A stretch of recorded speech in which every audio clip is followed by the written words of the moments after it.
가득하시길 원합니다. 네. 아멘. 네, 서로 돌아보시면서요.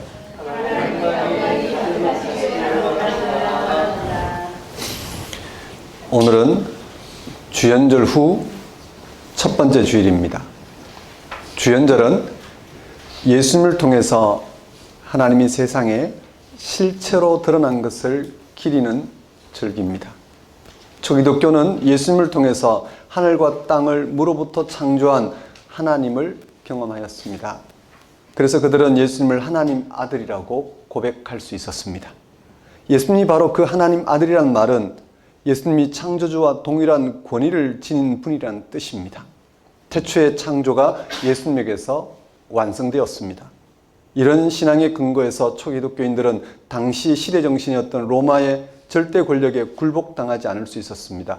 참으로 놀라운 신앙입니다. 우리는 이렇게 영성이 깊고 삶에서 진실하고 용감했던 초기 기독교인들의 신앙적 전통을 이어받아 살아가는 사람들입니다. 그런 우리는 예수님을 그리고 그에게 일어난 구원 통치를 믿고 그에게 자신의 운명을 맡기고 살아가야 합니다. 그러면 우리는 하나님의 배타적인 정권으로서만 가능한 생명을 얻을 것입니다. 예배가 바로 그 길입니다. 다 같이 주연절 후 첫 번째 주일 예배를 성부와 성자와 성령의 이름으로 드리겠습니다.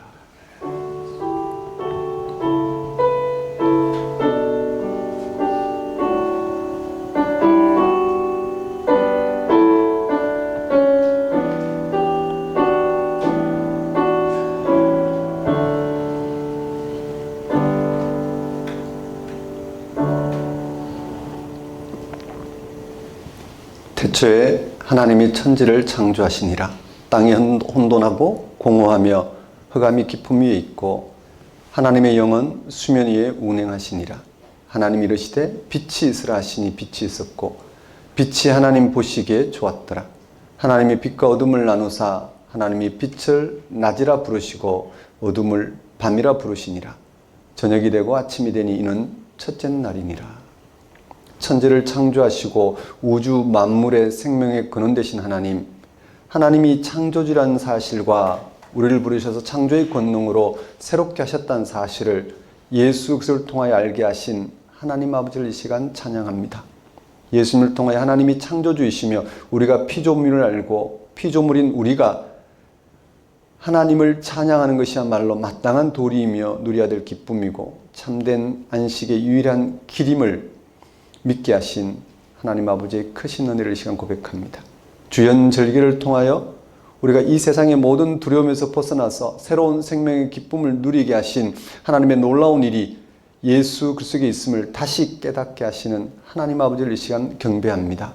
하나님 아버지, 이 시간 오직 하나님 한 분만을 찬양하며 하나님에게만 소망을 두고자 나온 우리의 예배를 받아주소서. 주연절기에 전적으로 하나님을 신뢰하고 순종한 결과 십자가 죽음을 당하신 예수님을 결국 부활 생명으로 승리하게 하신 하나님의 은혜를 맛보게 하시고 삶이 생명의 축제인 것을 깨닫게 하소서. 이 나라의 교회가 하나님의 다스리심 인정하고 통치를 고백하며 하나님만을 의지하게 하소서. 예수님 이름으로 기도드립니다.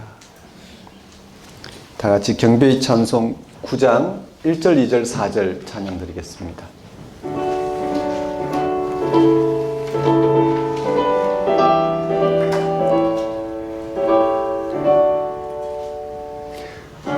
하늘에 가득 찬 영광의 하나님, 온 땅에 충만한 존귀하신 하나님, 생명과 빛으로 지혜와 권능으로 언제나 우리를 지키소서.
심정으로 신앙 고백하시겠습니다.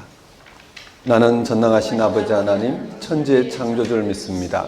나는 그의 유일하신 아들 우리 주 예수 그리스도를 믿습니다.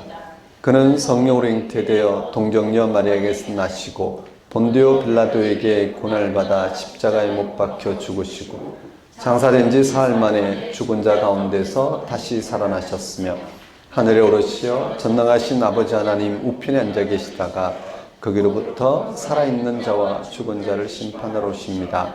나는 성령을 믿으며 거룩한 공교회와 성도의 교제와 죄를 용서받는 것과 몸의 부활과 영생을 믿습니다.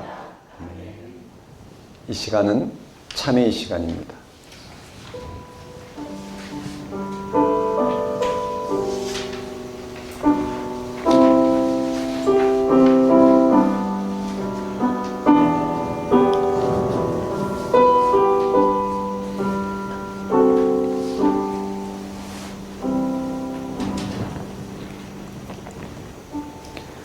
초기 기독교의 신앙을 가장 분명하게 전하고 있는 사도신경의 첫 항목은 이렇습니다. 나는 전능하신 아버지 하나님 천지의 창조주를 믿습니다. 이런 신앙 고백은 이 세상을 지배하는 절대 권력에 휘둘리지 않겠다는 단호한 결단입니다. 초기독교 당시에 절대 권력은 로마 제국이었습니다.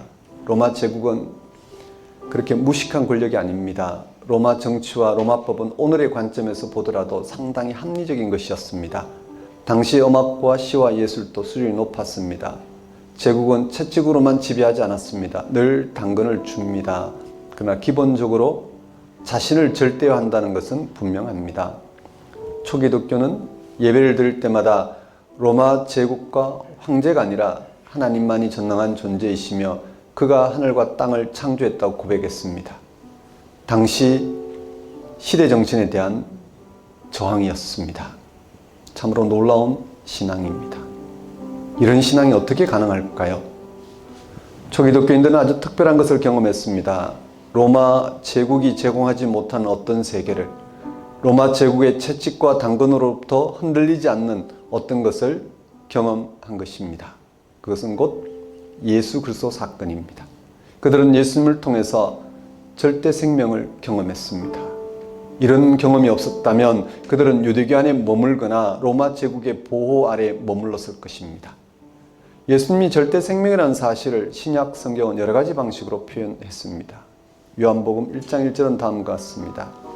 태초에 말씀이 계시니라. 이 말씀이 하나님과 함께 계셨으니 이 말씀은 곧 하나님이시니라.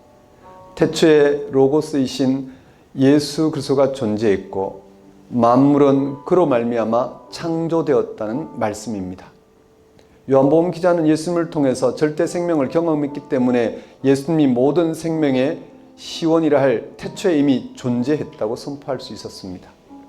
이 사실을 다른 복음서는 예수님을 하나님의 아들이라고 선포했습니다. 예수님은 하나님은 하늘과 땅을 무로부터 창조하신 분이십니다. 예수님이 바로 그 하나님 아들이라는 말은 예수님이 창조주와 동일한 능력을 지닌 분이라는 뜻입니다. 이런 신앙에 근거해서 초기독교인들은 당시 시대 정신이었던 로마의 절대 권력에 굴복당하지 않을 수 있었습니다. 참으로 놀라운 신앙입니다. 오늘은 주연절로 첫 번째 주일입니다.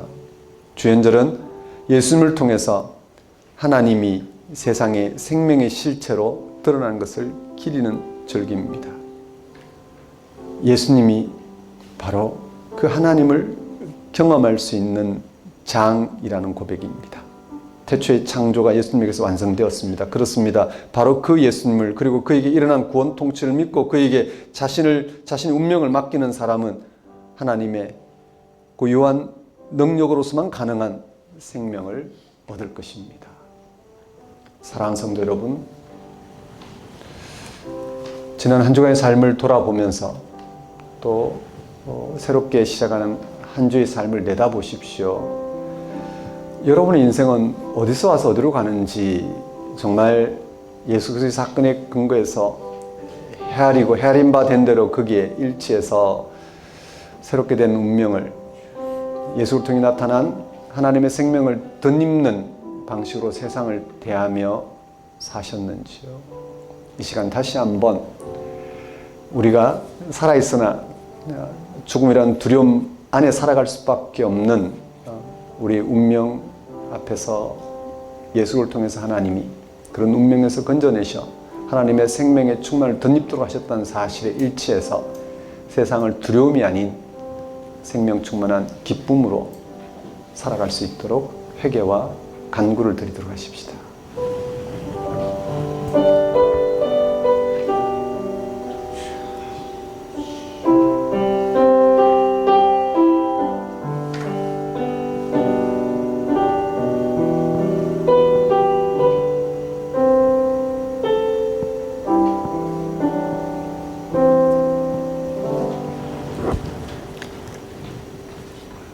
하나님 아버지, 매주, 매일, 매시간, 매순간 예수 그리스도 안에서 우리를 만나주시는 그 하나님께 우리의 운명을 맡기고 살아갈 수 있도록 인도하여 주옵소서.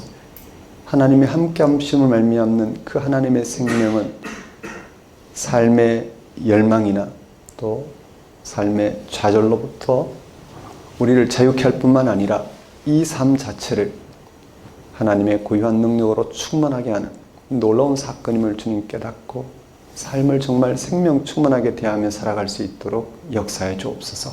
우리가 이 시간 이와 같이 하나님께로 돌이키고자 하지만 여전히 우리의 운명은 죽음의 두려움 아래 있음을 주님 벗어날 수 없는 숙명적인 운명임을 주님 고백합니다.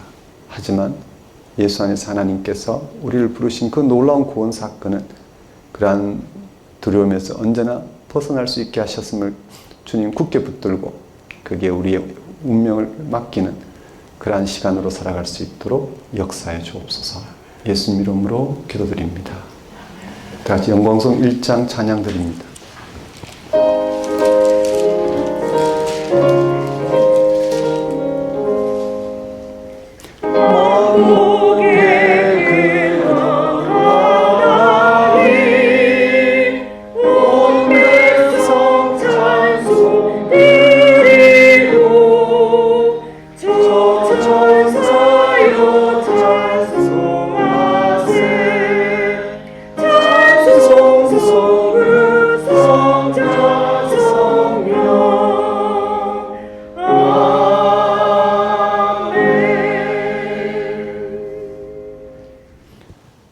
시간은 봉헌 시간입니다. 봉헌 찬송 68장 찬양 드리면서 준비한 예물 하나님께 봉헌하도록 하겠습니다.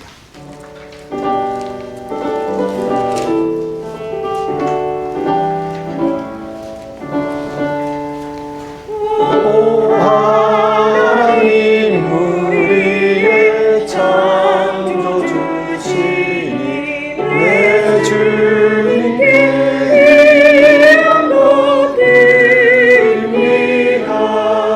내 주께 하나 드려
성경 기자는 참빛 곧 세상에 와서 각 사람에게 비추는 빛이 있었나니라고 예수님을 증언합니다. 그렇습니다. 예수님은 참 빛이십니다. 그 빛은 바로 생명입니다. 그 빛으로 인해서 모든 사람은 존재할 수 있었고 또 충만을 누릴 수 있습니다. 이 놀라운 사실을 우리는 성경 기자를 통해서 전해졌습니다. 주님, 우리는 세상에서 거짓 빛에 속을 때가 많습니다. 우리에게 생명을 줄 것처럼 유혹하는 소리에 혹합니다. 그런 것들 아무리 좋은 경우를 하더라도 잠시 동안만 생명의 형식을 취할 뿐입니다. 시간과 더불어 모두 낡고 늙고 사라지고 파괴됩니다. 돈도 권력도 사람도 다 그렇게 갑니다. 그런 것에서 생명을 얻으려고 하는 것보다 더 어리석은 일은 없을 뿐더러 오히려 비참한 운명을 겪을 뿐입니다. 주님, 우리에게 참빛을 분별할 줄 아는 영적 지혜를 허락하소서.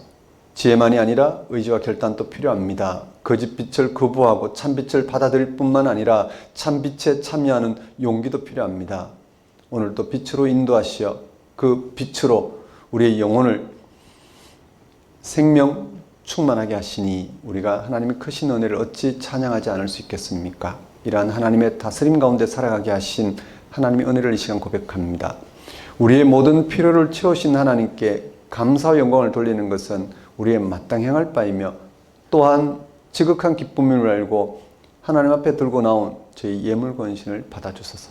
저희로 생명의 주인 앞에, 그 신비 앞에, 그 약속과 미래 앞에 다만 일치하는 삶을 살게 하소서. 예수님 이름으로 기도드립니다. 교회 소식을 전하는 시간입니다. 작은 교회 여러분 안녕하십니까? 현재 우리는 작은 교회로 살아가고 있습니다. 작은 교회는 성경이 전하는 하나님 말씀에 귀를 기울이고자 하는 신앙인들을 말합니다. 건물과 제도, 전통에 매이지 않고 그걸 넘어 하나님의 말씀에 집중함으로써 말씀대로 우리와 함께 하시고 말씀대로 오늘 우리를 구원하시는 그런 하나님의 구원, 생명에 참여하여 살아가고자 하는 신앙인들이 작은 교회입니다. 그러니 여러분 한 사람 한 사람이 교회로 살아가고자 하는 그런 운동이 바로 작은 교회입니다.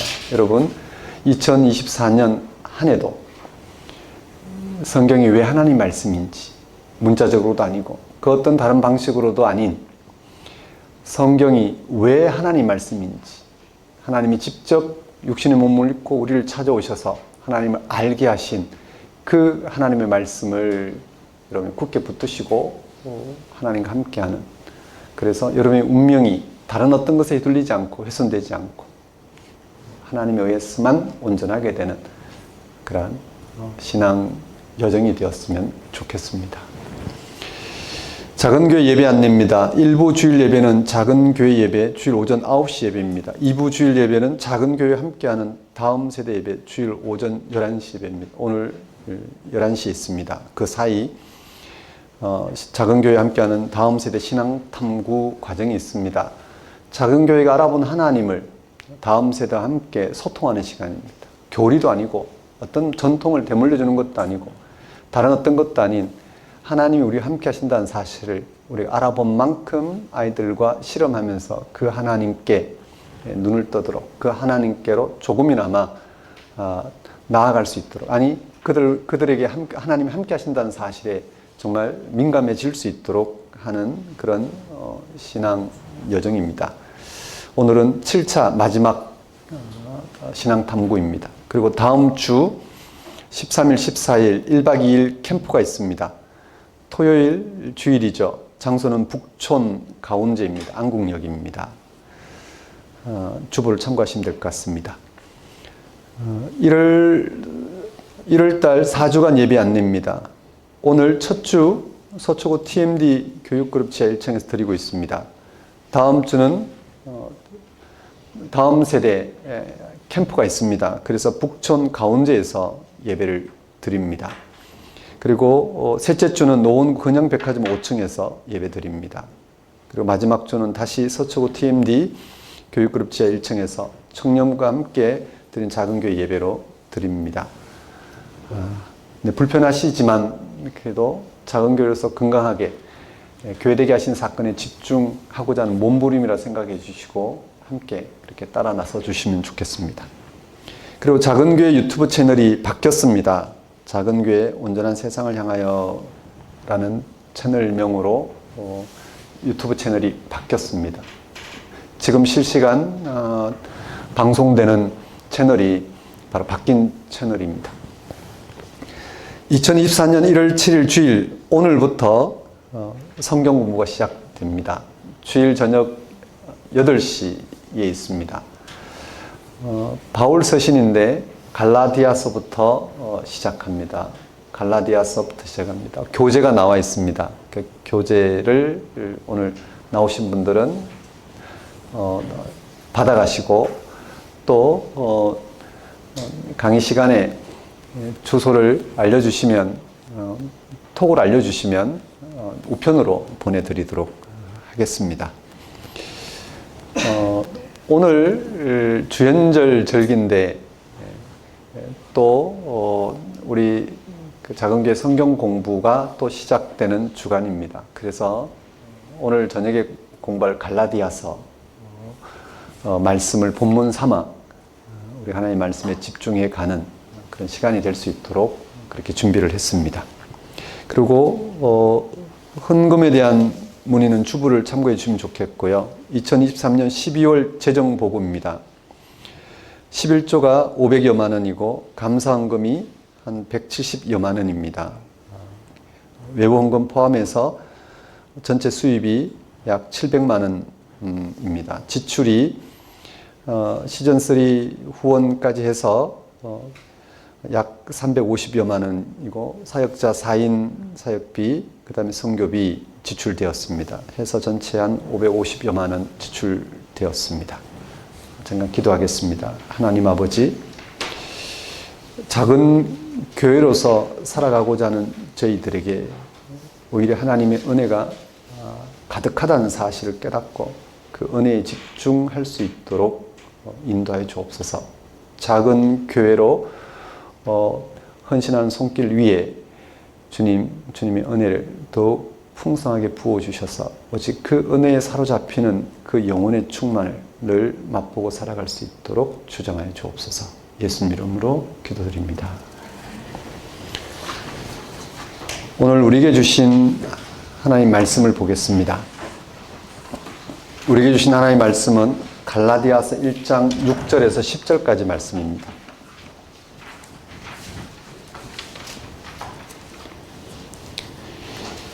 갈라디아서 1장 6절에서 10절까지 말씀 제가 받들어 봉독하겠습니다.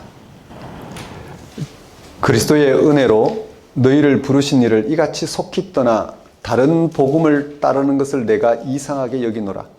다른 복음은 없나니 다만 어떤 사람들이 너희를 교란하여 그리스도의 복음을 변하게 하려 함이라. 그러나 우리나 혹은 하늘로부터 온 천사라도 우리가 너희에게 전한 복음 외에 다른 복음을 전하면 저주를 받을지어다. 우리가 전에 말하였거니와 내가 지금 다시 말하노니 만일 누구든지 너희가 받은 것 외에 다른 복음을 전하면 저주를 받을지어다. 이제 내가 사람들에게 좋게 하랴, 하나님께 좋게 하랴, 사람들에게 기쁨을 구하랴. 내가 지금까지 사람들의 기쁨을 구하였다면 그리스도의 종이 아니니라. 하나님 아버지, 이 시간 선포되는 말씀을 통하여 참으로 예수 그리스도를 통해 행하신 하나님의 구원 사건에 우리의 영혼을 온전히 맡길 수 있도록 인도하여 주옵소서. 예수님 이름으로 기도드립니다. 오늘 설교 본문은 갈라디아서 1장 6절에서 10절까지 말씀이고 제목은 복음을 향한 분투입니다. 우리 기독교 신앙은 성경이 전하는 사도들의 복음에 전적으로 의존하고 있습니다. 사도들이 전한 복음은 십자가에 달려 죽은 예수에게 하나님의 의, 구원, 생명이 발생하였다는 사실입니다. 그리고 이는 전적으로 하나님의 은혜로 값없이 주어진 것입니다. 우리에게 필요한 것은 하나님 은혜 그 자체를 온전히 수용하는 것입니다. 이를 다른 말로 예수 그리스도를 믿음으로 하나님의 의, 구원, 생명을 얻는 것입니다. 하나님의 의, 구원, 생명은 인간이 처한 모든 불의와 비참한 죽음에도 불구하고 하나님이 함께 하심으로써 거기서 건짐받는 사건을 말합니다.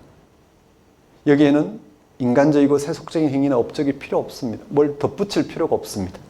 또 누구에게도 차별이 없고 예외가 없습니다. 어느 누구도 이 사건에서 소외되지 않습니다. 기독교의 복음은 실제로 모든 사람이 기뻐할 만한 구원에 관한 좋은 소식입니다. 왜냐하면 복음은 다른 어떤 것도 요구하지 않고 인간의 불의와 죽음으로부터 구원받는 사건이기 때문입니다. 그런데 문제는 성경이 전하는 사도들의 복음이 전해질 때 많은 기독교인들이 불편하게 생각하거나 자기들의 신앙을 공격하는 것처럼 여깁니다. 그 이유는 복음을 문자적으로 종교적인 것으로 받아들이는 것에 머물면서 다른 것을 내세우기 때문입니다. 가령 자기의 신앙 행위나 업적에 따라 삶이 더 잘 되는 복을 누릴 수 있다는 등의 주장 말입니다. 그런 기독교인들의 태도는 세상 사람들이 기독교의 복음을 오해해서 도무지 들으려고 하지 않고 거부하게 만든다는 데 더 큰 문제가 있습니다. 기독교 복음에 대한 오해나 왜곡은 초기 기독교 때부터 문제가 되었습니다. 오늘 설교 본문이 들어있는 갈라디아서는 복음을 오해하거나 왜곡하는 문제를 주제로 다루고 있는 책입니다. 주로 이방인들로 구성된 갈라디아 교회에 사도 바울이 전한 복음과 다른 것을 전하는 이들이 활동하였습니다. 그들은 예루살렘에서 내려온 유대 기독교인들이었습니다. 특별히 유대 우월주의자들이었습니다. 그들도 바울이 전한 복음에 동의는 합니다. 그러나 그들은 복음이 하나님의 구원에 이르게 하는 일부에 지나지 않는다고 여깁니다. 복음은 구원에 참여하는 과정의 시작일 뿐이고 복음을 받아들이는 사람은 이제 하나님의 구원을 완성하기 위한 구체적인 행위, 적용, 활동이 필요하다고 합니다. 그 구체적인 행위가 유대교의 전통인 할례를 받고 율법을 지키는 것입니다. 그래서 그들은 갈라디아에 있는 이방 기독교인들에게 구원받은 징표로서 할례를 받도록 하였고, 그래서 안심하도록 하였고, 또 율법을 지킴으로 그 구원에 더욱 깊이 참여하고 있다는 사실을 확인하며 살아가도록 가르쳤습니다. 이들의 주장에 갈라디아의 이방 기독교인들의 마음이 흔들렸습니다. 바울이 전한 복음만으로는 구원에 이르는 삶을 살기에 부족하다고 여겼습니다. 오늘 우리는 어떨까요? 성경이 전하는 복음으로는 세상을 살아가는데 뭔가 부족하다고 생각하시는지, 복음을 듣는 것만으로는 신앙생활 하는데 뭔가 아쉽다고 생각하시는지요? 갈라디아 교회는 왜 마음이 흔들렸을까요? 그 소식을 전해 들은 바울의 심정은 어땠을까요? 바울은 갈라디아 교회의 상황이 아주 심각하다고 받아들였습니다. 유대 기독교인들의 주장을 조금도 용납할 수 없을 뿐 아니라 그들의 주장에 마음이 흔들리는 갈라디아 교회를 두고 볼 수 없었습니다. 그래서 바울은 갈라디아 지역의 교회가 회람해서 볼 수 있도록 갈라디아서를 썼습니다. 바울은 갈라디아서에서 유대 기독교인들의 주장에 조금도 여지를 두지 않습니다. 조금도 여지를 두지 않습니다. 바울이 융통성 있는 자세로 그들의 주장을 경청하든지 하면서 자신이 전한 복음을 이야기하는 식의 반응은 나오지 않습니다. 그래, 너희들 말도 일리 있다. 그러나 이런 식의 반응은 일절 나오지 않습니다. 그 이유는 바울이 완고하고 독단적이기 때문이 아니라 유대 기독교인들이 기독교의 복음을 완전히 오해하고 왜곡하였기 때문입니다. 그들의 주장이 복음을 크게 훼손하고 있었기 때문입니다. 바울이 전한 복음을 변정하기 위해선 갈라디아서의 흐름은 이렇습니다. 바울은 갈라디아 교회를 향한 인사를 서둘러 마칩니다. 1장 1절에서 5절까지. 그리고 곧바로 갈라디아 교회의 문제를 언급합니다. 보통 서신서에는 감사 이야기도 있습니다. 하나님의 은혜에 감사하는 내용이 있지만 갈라디아서는 없습니다. 바로 문제 제기로 들어갑니다. 바울이 전한 복음에 다른 복음이 없다고. 오늘 본문이 들어있는 오늘 설교 본문에 해당되는 1장 6절에서 10절까지 말씀입니다. 이어지는 본문에서 바울은 자신이 전한 복음과 다른 복음의 질적인 차이를 변증해 나갑니다. 1장 11절에서 6장 10절까지입니다.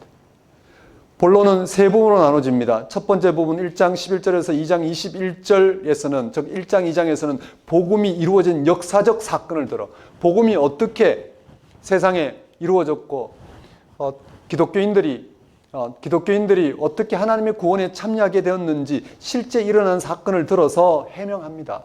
그 둘째 부분은 3장에서 4장 구약 성경을 근거로 복음을 변증합니다. 하나님의 구원은 원래부터 하나님이 우리를 찾아오셔서 하나님의 구원을 드러내고 우리가 그것을 알아오고 받아들이는 이 믿음으로 이루어진 사건이라는 사실을 변증합니다. 그리고 마지막 셋째 부분 5장 1절에서 6장 10절에서는 복음에 근거한 구체적인 삶을 소개하면서 복음에 붙들린 삶의 능력이 어떤 건지 소개하면서 복음에 의해서만 가능한 하나님의 구원에 참여하는 삶을 살아갈 것을 요청합니다. 그리고 마지막 결론 6장 11절에서 18절에 바울은 친필로 다시 한번 그가 변증한 복음의 핵심을 언급하면서 마무리합니다. 오늘 설교 본문은 시작 부분으로서 갈라디아서의 성격을 잘 보여주고 있습니다. 그 표현을 보면 상당히 자극적이고 격정적입니다. 다른 복음이 없다, 이상하게 여긴다, 교란시킨다, 저주를 받을지어다 등이 그렇습니다. 갈라디아서 1장 6절 이하에서 바울은 다른 복음을 전하는 이들에게 마음이 흔들린 갈라디아 교회를 질책하지요. 그리고 다른 복음을 전하는 이들에게 저주를 퍼붓습니다. 1장 6절 7절 말씀을 보십시오. 그리스도의 연애로 너희를 부르신 이를 이같이 속히 떠나 다른 복음을 따르는 것을 내가 이상하게 여기노라. 다른 복음이 없나니 다만 어떤 사람이 너희를 교란하게 하여 그리스도의 복음을 변하게 하려 함이라. 바울이 다른 복음을 이토록 문제 삼은 것은 예수 그리스도를 믿음으로 하나님의 의 구원 생명을 얻는 복음의 진수가 상대화될 위험성이 있다는 사실입니다. 바울은 예수 사건을, 즉 하나님이 예수를 통해 행하신 구원을 율법으로 보충될 필요가 없는 유일무이한 것으로 보았습니다. 바울에게 다른 복음은 아무리 좋아도, 아무리 그럴듯해도 복음이 아니라 복음을 반대하는, 복음을 훼손하는, 복음을 거부하는 사건에 불과했습니다. 복음이면 복음이지 무슨 다른 복음이 있는가 하고 이상하게 생각할 분들이 있겠지만 바울이 이런 표현은 아주 정확한 말입니다. 유대교의 전통을 주장하는 유대 기독교인들의 가르침이 왜 다른 복음인지 알려면 바울이 전하고 있는 복음이 무엇인지를 알아야 됩니다. 이 세상에 어떤 신앙적 어떤 형식을 도입하거나 아니면 세상 사례의 어떤 방식과 같은 그런 인간의 행위나 노력을 도입해서 기독교 신앙을 구현하려고 하는 모든 가르침이나 시도가 왜 다른 복음인지를 우리는 알아봐야 합니다. 그러려면 바울이 전한 복음이 어떤 건지 우리는 확인할 수 있어야 합니다. 바울은 자기가 전한 복음의 근거를 1장 11절 12절에서 다음과 같이 밝힙니다. 오늘 본문 이후 구절입니다. 형제들아 내가 너에게 알게 하노니 내가 전한 복음은 사람의 뜻을 따라 된 것이 아니니라. 이는 내가 사람에게서 받은 것도 아니요 배운 것도 아니요 오직 예수 그리스도의 계시로 말미암은 것이라. 그리고 자신이 저 다메섹에 있는 기독교인들을 박해하러 가는 도중에 어떻게 부활하신 주님을 통해서 복음의 일꾼이 되었는지 이어서 해명을 합니다. 바울이 전한 복음은 예수 그리스도의 계시로 된 것이라고 합니다. 여기서 바울이 언급한 예수 그리스도의 계시는 어떤 사람이 꿈에 환상에 기도 중에 예수를 봤다는 차원과는 전혀 다른 것입니다. 이건 공공연하게 드러난 사건, 하지만 아직은 감추어져 있고 사도들과 사도들의 복음을 듣는 이들에게 확연하게 경험되어지는 사건을 말합니다. 바울을 포함한 사도들이 부활하신 예수님을 만난 사건을 가리킵니다. 바울은 십자가 달려 죽었다가 부활하신 예수님을 통하여 하나님의 의 구원, 생명의 차원을 경험하였습니다. 이는 전적으로 하나님의 은혜로 값없이 주어진 것을 그는 알았습니다. 그야말로 복음입니다. 바울은 이 복음을 갈라디아 교회에 전했던 것입니다. 그런데 갈라디아 교회가 할례를 받고 율법을 지켜야 구원을 완성할 수 있다고 가르치는 유대 기독교인들의 가르침에 마음을 빼앗기고 있었습니다. 유대 기독교인들은 왜 갈라디아 교회에 유대교의 할례와 율법을 지켜야 한다고 주장했을까요? 그들도 복음을 받아들인 이들인데 왜 율법을 주장했을까라는 것입니다. 그들은 유대 우월주의자들입니다. 다른 말로 유대주의자들입니다. 복음을 통하여 하나님의 구원을 받아들인 이방 기독교인들이 구원에 합당한 자격을 갖추기 위해서는 유대인이 되어야 한다는 생각을 갖고 있었습니다. 할례를 받고 율법을 지켜야 한다는 것입니다. 그러면 유대교의 갈등에서 벗어날 수 있고 유대교를 합법적으로 인정한 로마 제국의 박해를 피할 수 있다는 것입니다. 세상에서 인정받고 당당하게 살아갈 수 있다는 것입니다. 무엇보다 그들은 할례와 율법의 직접적인 유익에 대해서 가르쳤습니다. 그들은 할례를 받을 때 비로소 복음을 통하여 확인하는 하나님의 구원에 실질적으로 참여하게 된다고 가르쳤습니다. 그만큼 형식이 주는 안정감이 있는 것이죠. 할례는 구원받았다는 사실을 확인해주고 안심하게 할 뿐만 아니라 구원의 완성을 위해 필요한 구약의 율법을 지키는 첫 출발이라고 가르쳤습니다. 갈라디아 교회는 그들의 가르침에 혹할 수밖에 없었습니다. 갈라디아 교회는 바울이 전한 복음으로 살려고 노력했지만 그들이 전혀 예상하지 못한 삶의 현실에 부딪히게 되었죠. 그들이 기대하는 그런 삶의 모습이 펼쳐지기보다 복음을 받아들이면 삶이 뭔가 색다르게 펼쳐질 거라고 생각했지만 그러나 그런 기대보다는 오히려 현실의 무게 앞에 당황할 수밖에 없는 상황이 발생했습니다. 그래서 그들은 점차 그들이 추종하던 복음의 본질에 대한 신뢰마저 흔들리고 말았습니다. 바울이 가르친 복음이 뭔가 잘못된 게 아닌가, 그것만으로는 해결되지 않는 게 아닌가라고 말입니다. 그런 상황에서 그들은 예수를 잘 믿고 구원받은 삶을 살려고 한다면 할례를 받고 율법을 지켜야 한다는 이들의 가르침에 솔깃할 수밖에 없습니다. 뭔가 다른 운동을 해야 되는 것처럼, 뭔가 다른 방식의 신앙 행위를 구가해야 되는 것처럼 그들은 생각했습니다. 그들 중에 할례를 받고 유대교 율법을 따르는 사람들이 늘어났습니다. 그리고는 그들이 얼마나 안정감 있고 구원받은 사람답게 구별된 삶을 살고 있는지를 내세웠습니다. 그 소식을 들은 바울의 기분이 어땠을지는 정말 불을 보듯 훤합니다. 바울이 볼 때 그것은 사람의 손으로 구원을 이루려는 다른 복음에 불과한 것입니다. 찐 복음에 집중하지 못하게 되는 가짜 복음에 불과한 것입니다.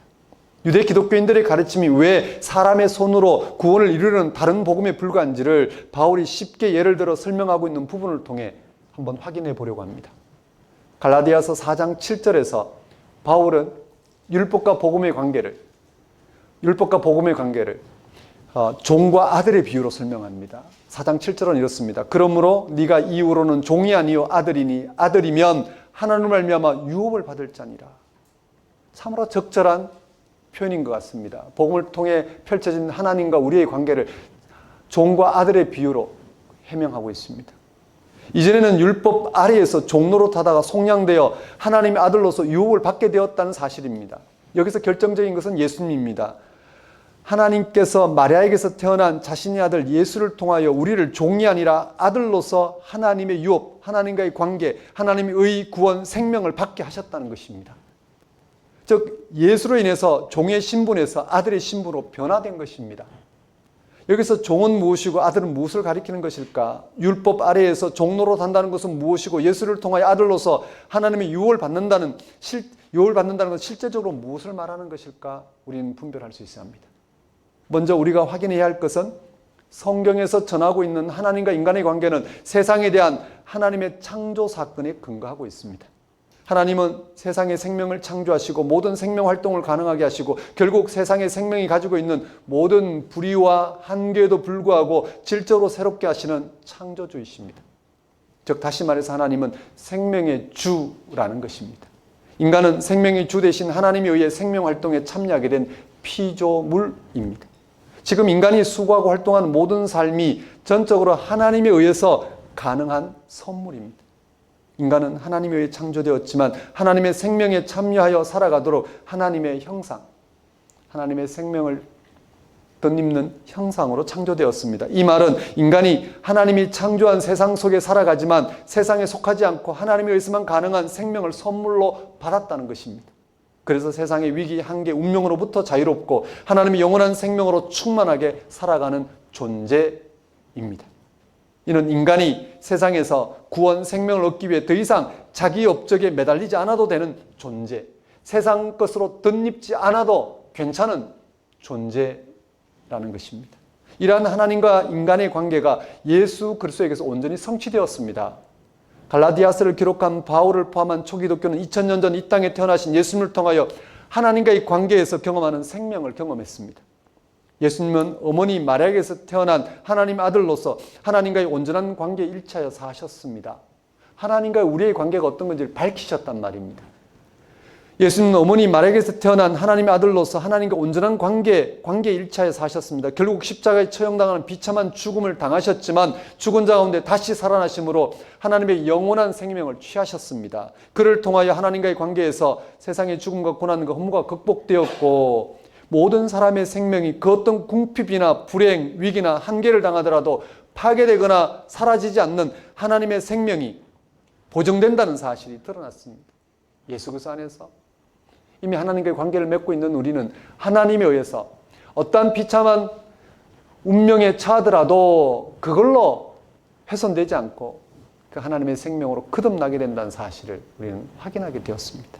예수를 믿는다는 것은 바로 하나님과의 관계가 의미하는 하나님에 의해서만 가능한 생명에 근거하여 살아간다는 걸 말합니다. 이를 성경은 하나님 아들로서 살아간다고 합니다. 그것은 세상으로부터의 자유입니다. 자신이 예수를 믿음으로 하나님의 생명에 참여한 하나님의 아들이라는 사실을 실제로 받아들이는 사람은 세상에 일어날 일에 대하여 걱정하지 않습니다. 먹고 사는 문제를 과도하게 염려하지 않습니다. 암과 같은 중병에 걸리지 않을까 노심초사하지 않습니다. 가족들이 힘든 일을 당하지나 않을까 걱정에 매이지 않습니다. 가정에서든 직장에서든 교회에서든 세상에서든 사람들이 행동하거나 대하는 방식 때문에 영혼이 훼손되지 않습니다. 비난하거나 불편하게 하는 사람들 때문에 세상이 무너지는 것 같은 내상을 입지는 않습니다. 물론 앞에서 언급한 일들이 발생하면 당장은 견디기 힘들어 휘청하겠지만 언제나 그런 생각들이 우리를 지배하고 있겠지만 다시 정신을 차리게 됩니다. 왜냐하면 예수님의 운명인 십자가의 죽음과 부활 사건에서 경험한 하나님과의 관계는 이 모든 것을 질적으로 새롭게 알 만한 참 생명 사건이기 때문입니다. 이것이 성경이 보증하는 예수를 믿음으로 주어지는 하나님 아들의 삶입니다. 종과 아들은 질적으로 다릅니다. 종은 그 행위에 따라서 주인의 판단을 받지만 아들은 그렇지 않습니다. 배째라고 누워 밥 달라 해도 괜찮습니다. 아들로 살아갑니다. 내치지 않습니다. 기독교인이라면 누구나 하나님에게 속한 아들의 자유를 누리며 살려고 노력합니다. 하나님이 이미 예수 안에서 영원히 우리와 함께 하시는 사실을 보이시고 우린 그것을 받아들이고 그 아들의 신분으로서 하나님과 관계를 맺고 살아갑니다. 그런 우리는 하나님 아들로서 살아가려고 노력합니다. 그런데 문제는 그게 잘 되지 않습니다. 그런 신앙은 실제로 우리가 살아가는 세상살이에서 겪게 되는 문제 앞에 별로 도움되지 않는다고 생각하기 때문입니다. 다시 익숙한 방식으로 자신의 문제를 처리하려고 합니다. 내가 뭔가 잘못된 게 아닌가? 내가 뭔가 잘못하고 잘못했기 때문에 이런저런 일을 겪는 게 아닌가? 자기를 자책하거나 자기의 행동 근거지에 근거해서 하나님을 바라보려고 합니다. 바로 갈라디아 교회가 그랬습니다. 갈라디아 교회는 바울이 전해진 복음에 따라서 오직 믿음에 근거하여 살았습니다. 그들은 자신의 운명으로부터 자유롭게 되는 하나님의 생명을 경험했습니다. 세상에서 작용하는 힘들이나 일들로부터 자유의 영혼을 소유하게 되었습니다. 그러나 문제는 그들이 자신들을 둘러싼 현실적인 문제들 앞에서 금방 영적 자유를 잃어버리고 다시 자신들의 운명이나 세상에서 일어난 일들에 휘둘리게 되어 이전으로 돌아가려고 했다는 것입니다. 이전에 세상을 살아가던 방식대로 자신의 신분을 따지고 자신들의 전통을 따지고 자신들의 행위를 따지고 옳고 그름을 따지는 방식으로 살아가려고 했다는 것입니다. 그런 문제 앞에 전전긍긍하면서 자신들에게 발생하는 문제 앞에 전전긍긍하면서 어떻게 해야 그런 일을 당하지 않을 수 있는지, 어떻게 하면 다른 사람보다 더 인정받는 삶을 살 수 있는지에 대하여 그들은 집중하였습니다. 그들은 유대 기독교인들의 가르침에 마음을 빼앗겨 할례와 율법을 통하여 구원을 보장받는 길을 택하였습니다. 이런 것은 바울이 볼 때 어리석은 일이었습니다. 성령으로 시작했다가 육체로 마치는 것이었습니다. 그것은 초등학문에 머무는 것이며 종노릇하는 것이었습니다. 그것은 그리스도의 죽음을 헛되게 하는 것이었습니다. 그것은 바울의 수고 또한 헛되게 할 뿐이었습니다. 바울은 다른 복음을 전하는 유대 기독교인들을 가리켜 갈라디아 교회를 교란하게 하여 그리스도의 복음을 변질되게 하려는 사람들이라고 칭했습니다. 그리스도의 복음을 왜곡시키는 사람들과 타협할 길은 없습니다. 타협할 수가 없습니다. 예수 그리스도를 믿는 사람들은 율법으로부터 자유로워졌습니다. 율법에 매이지 않게 되었습니다. 우리의 행위 여부에 따라 하나님이 관계를 맺고 안 맺고가 아니라는 것입니다. 예수 안에서 하나님이 전적으로 값없이 우리의 죄를 용서하시고 우리의 운명을 대신 짊어지시고 우리에게 새로운 운명을 허락하고 있다는 이 놀라운 사건 앞에 우리는 자유할 수 있어야 되고 그런 사건을 덧입을 수 있어야 됩니다. 율법을 기준으로 세상을 보지 않아도 되었습니다. 혁명적인 인식의 전환입니다. 하나님과의 우리의 관계에 대한 혁명적인 인식의 전환입니다. 그래서 바울은 복음의 자유를 포기하게 하거나 상대화하는 세력과는 싸울 수밖에 없었습니다. 그것을 포기하는 것은 곧 예수의 십자가 사건을 폐기 처분한 것이었기 때문입니다. 바울은 오늘 본문에서 할례와 율법을 주장하는 자들의 얼굴이 화끈거릴 정도로 강하게 비판했습니다. 저주를 입에 담기까지 했습니다. 본문 8절 9절을 보십시오. 그러나 우리나 혹은 하늘로부터 온 천사라도 우리가 너희에게 전한 복음 외에 다른 복음을 전하면 저주를 받을지어다. 우리가 전에 말하였거니와 내가 지금 다시 말하노니 만일 누구든지 너희가 받은 것 외에 다른 복음을 전하면 저주를 받을 것이니라. 갈라디아 신자들을 향한, 갈라디아 교회를 향한 안타까움이 절절히 묻어납니다. 바울은 복음의 훼손을, 그 변질을 그냥 두고 보고만 있을 수 없었습니다. 복음에 대한 열정이 그의 영혼을 사로잡은 것입니다. 우리가 율법으로부터 자유케 하는 예수 그리스도의 복음에 실제적으로 붙들리는 것은 쉽지 않습니다.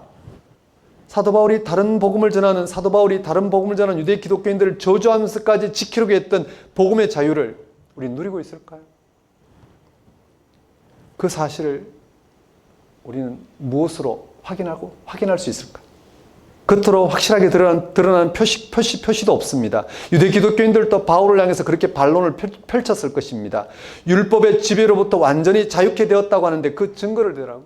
복음을 통하여 우리는 율법의 지배로부터 자유롭고 하나님이 우리를 값없이 하나님의 구원, 생명, 의에 참여하게 하셨다는 그 사실을 한번,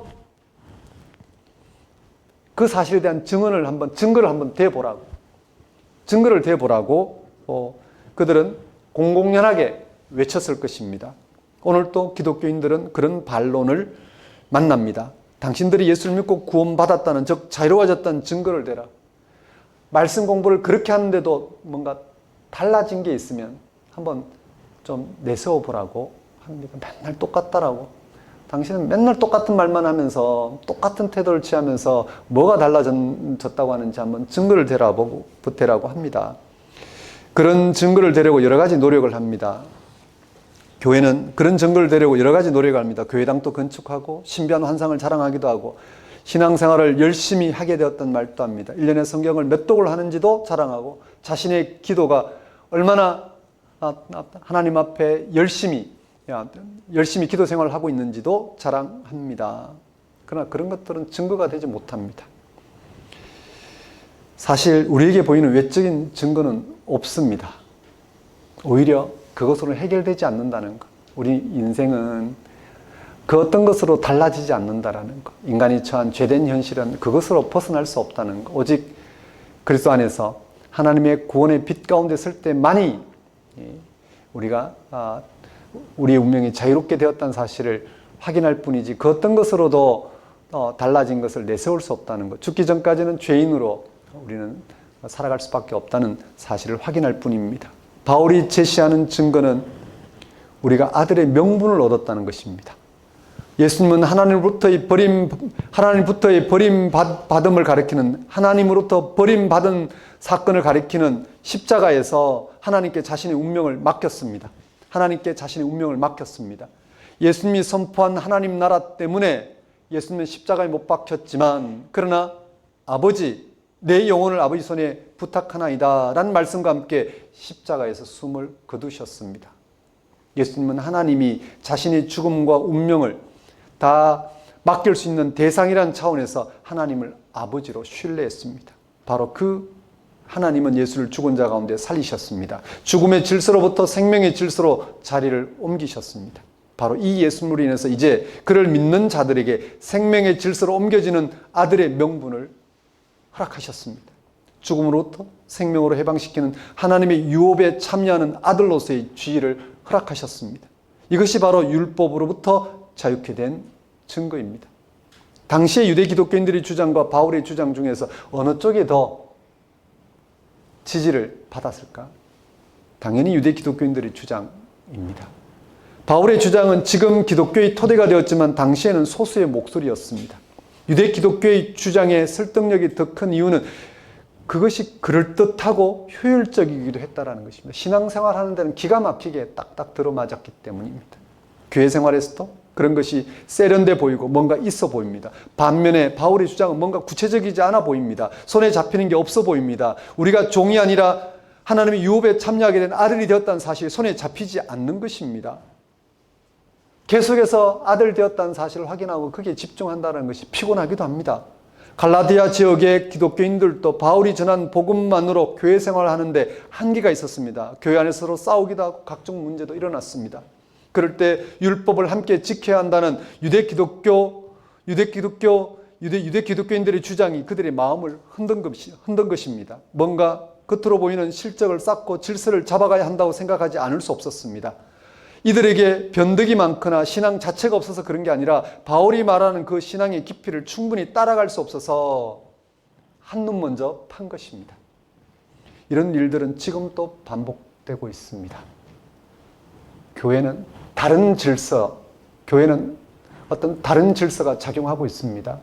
어떤 다른 힘이 작용하고 있습니다. 그런 질서, 다른 힘에 근거해서 자기의 신앙이 어떤지를 헤아리면서 남들과 비교하거나 아니면 비교해서 자랑하거나 열등하게 여기고 그것으로 자책하거나 안심합니다. 이것은 분명히 복음의 자유를 잃어버리게 하는 복음의 왜곡입니다.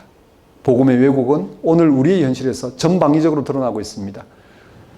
사실 상당히 많은 기독교인이 많은 부분에서 영적 자유를 상실하고 있습니다. 기독교 신앙이 자유라는 사실을 인식하는 이들도 많지 않습니다. 오히려 자유를 잃는 것을 신앙이라고 생각하는 형편입니다. 이런 자유의 상실은 곧 불안으로 나타납니다. 신앙생활 자체에서도 그렇고 세상살이에서도 그렇습니다. 교회의 틀에 조금만 벗어나면 뭔가 잘못되는 게 아닌가 해서 불안해합니다. 우리가 교회라는데, 우리가 말씀을 듣는 우리가 교회라는데, 근데 보이는 건물로서의 교회나 제도로서의 교회, 기관으로서의 교회의 형식이 없으면 불안해합니다. 그들은 한평생 교회의 이런 틀을 조심스럽게 지켜나가는 것을 복음이라고 생각합니다. 예배당을 갈고 닦고 씁니다.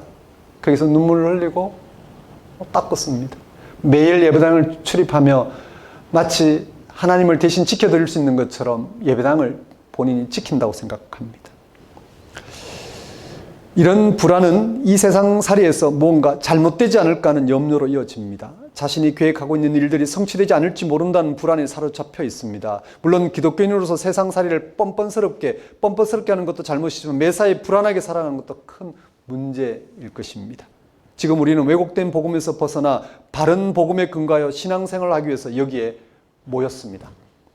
제가 보기에 작은 교회로 살아가는 대다수 분들은 바른 복음에 근거하여 영적으로 건강하고 풍성하게 신앙생활을 하고 있다고 생각합니다.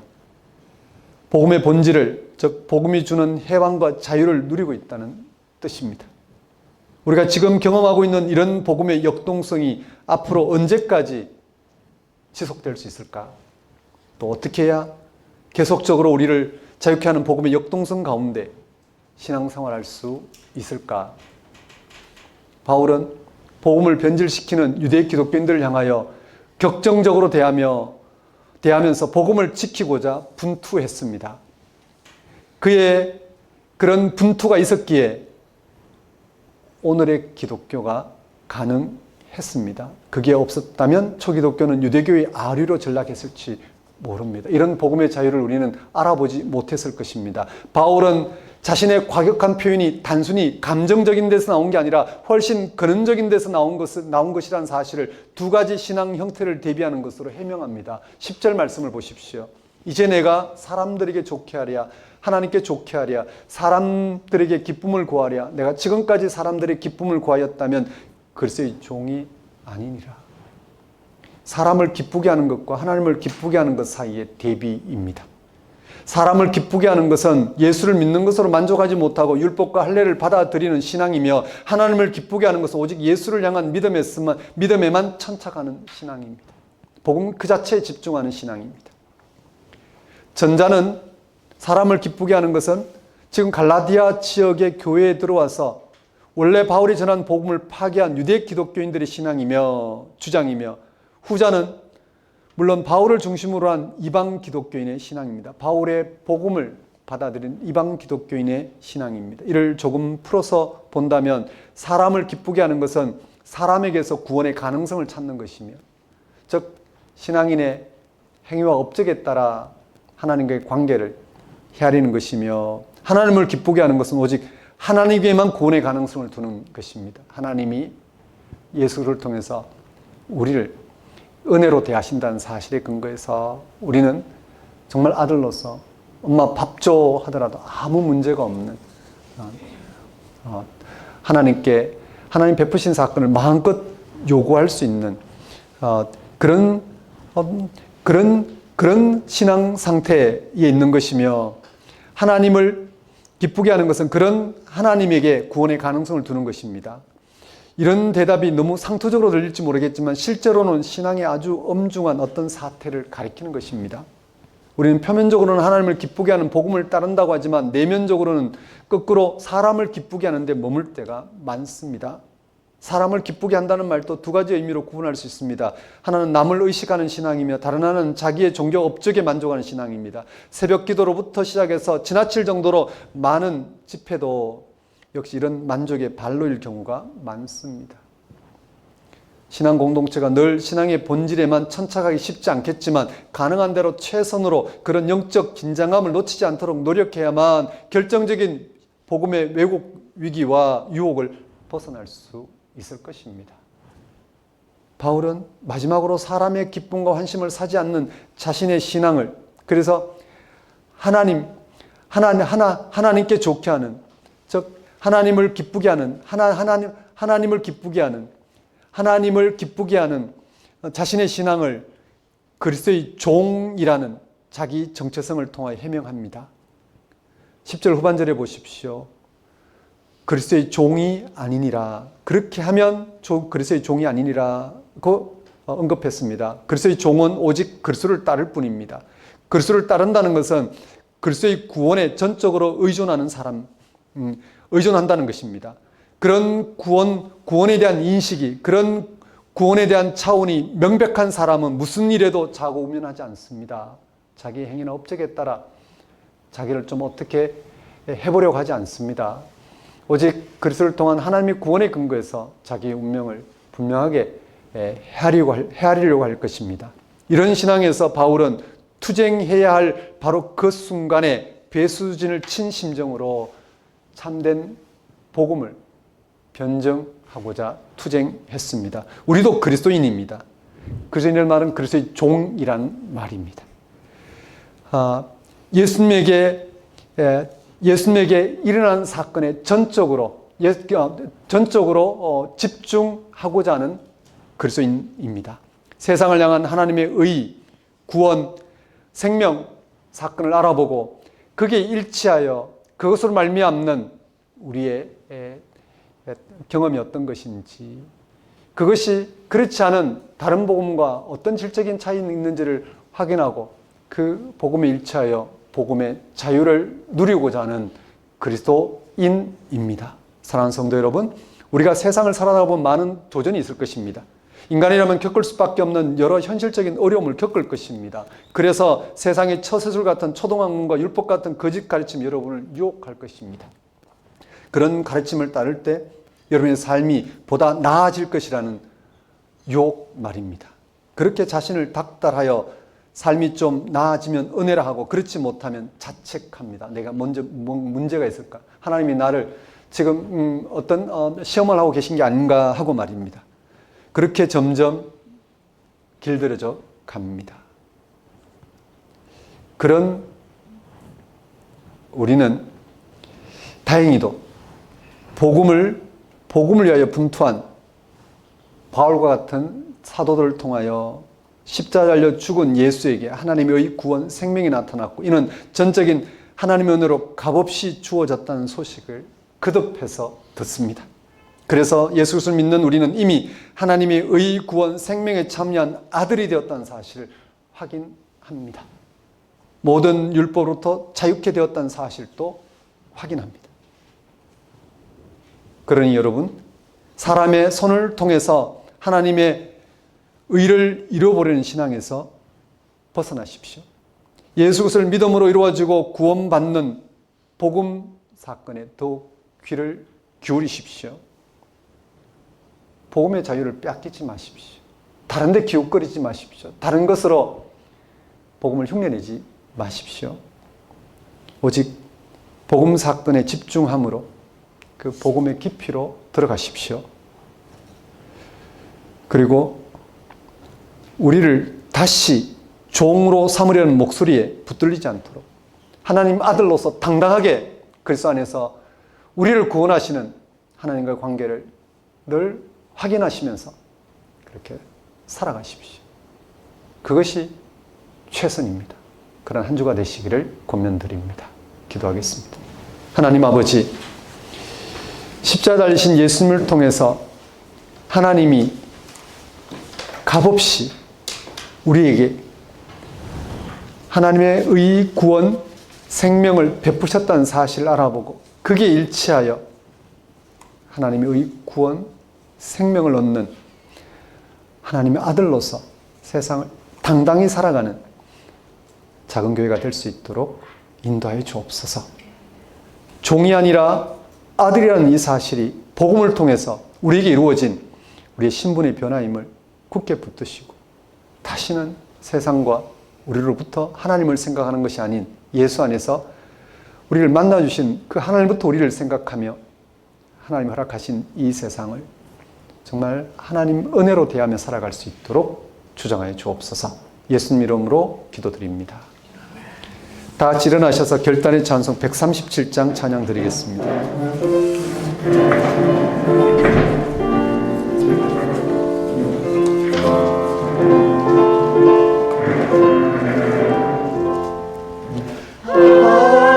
하나님의 아들이 사람 몸을 입으사 이 땅 위에 오셨다. 모두가 와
기도하겠습니다. 이제는 우리 주 예수 그리스도의 은혜와 하나님의 무한하신 사랑과 성령님의 교통하심, 십자가 달려 죽은 예수를 믿음으로 하나님의 구원, 생명을 얻게 하신 그 복음을 분투한 사도들을 통하여 전해진 참 복음에 집중함으로 우리가 하나님의 생명에, 하나님의 의에, 하나님의 구원에 참여한 하나님의 아들이라는 사실 굳게 붙들고 살아가고자 분투하는 모든 성도와 세상 모든 사람과 만물 위에 영원히 함께 하시기를 축원합니다.